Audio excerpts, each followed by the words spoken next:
বিশ্বের দীর্ঘতম সন্তরণ প্রতিযোগিতায় ৭৮তম বর্ষে ৮১ কিলোমিটার এবং ১৯ কিলোমিটার মুর্শিদাবাদ জেলা সন্তরণ প্রতিযোগিতা শুরু হয়। রবিবার ভোর ৫টা নাগাদ জঙ্গিপুরে আহিরন ব্রিজ থেকে ৮১ কিলোমিটার এবং ১৯ কিলোমিটার প্রতিযোগিতা শুরু হয়। এদিন দুপুর ২টো নাগাদ জিয়াগঞ্জ সদরঘাট থেকে প্রতিযোগিতা শেষ হয় বহরমপুর গোড়াবাজার জগন্নাথ ঘাটে। ৮১ কিলোমিটার সাঁতার প্রতিযোগিতায় প্রথম স্থান অধিকার করলেন পশ্চিমবঙ্গের বর্ধমান জেলার ছেলে প্রত্যয় ভট্টাচার্য। দ্বিতীয় হয়েছেন পশ্চিমবঙ্গ থেকে তপু সরকার এবং তৃতীয় হয়েছেন মহারাষ্ট্র থেকে পার্থ সন্দীপ হাতানকর।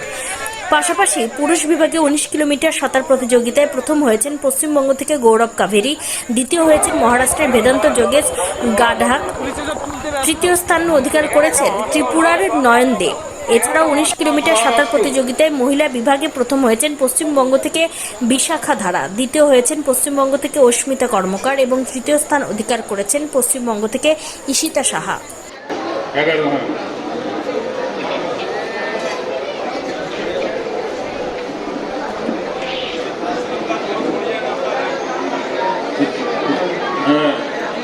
Anshu Kumar, Bihar swimming association.